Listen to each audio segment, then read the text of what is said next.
Tiniyak ni Pangulong Ferdinand R. Marcos Jr. na makararating ang lahat ng tulong na kailangan ng mga apektado ng bagyo. Kasabay niyan, pinangunahan niya ang pamamahagi ng ayuda sa mga nasalanta ng bagyong Ebong sa La Union noong Hulyo.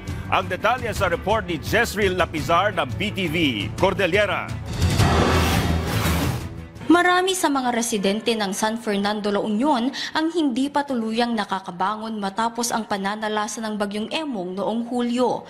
Dahil dito, sa pangunguna ni Pangulong Ferdinand Marcos Jr. kasama ang Department of Social Welfare and Development at Department of Agriculture, sila ay namahagi ng tulong sa mga nasalanta sa La Union ngayong araw.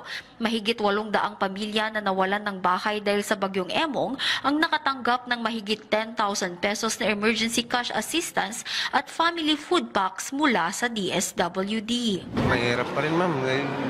Lumipad kasi yung bahay namin, yung buong halos lahat, nawala lahat. Kaya nagpapasalamat po kami kay Pangulong Marcos dahil sa tulong niya.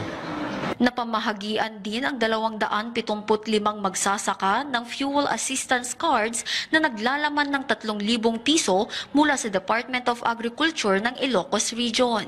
Makakatulong ito sa amin bilang isang farmer na dahil matataas yung mga presyo ng mga bilihin, kagaya ng lalo na yung mga krudo o gasolina.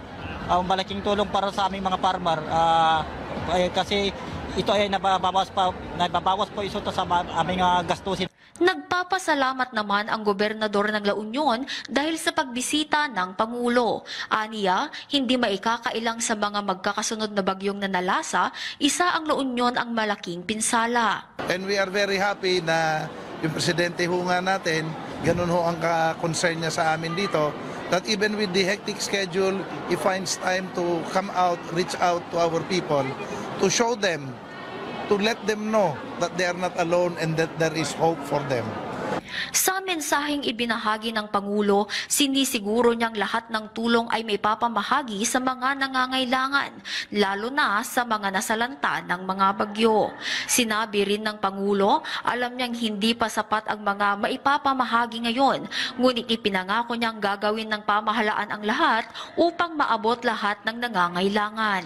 Ang mga Pilipino ay nakikita nila napakasipag, napakabait, napakahusay, kagaya po ninyong lahat na nagsatsaga, nagsasakripisyo.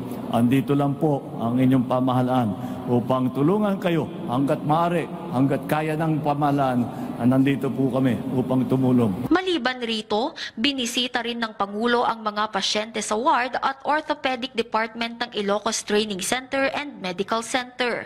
Pinangunahan rin nito ang yaman ng kalusugan caravan ng PhilHealth sa San Agustin Elementary School, San Fernando, La Union. Jezreel Kate Lapizar para sa Pambansang TV ng Bagong Pilipinas.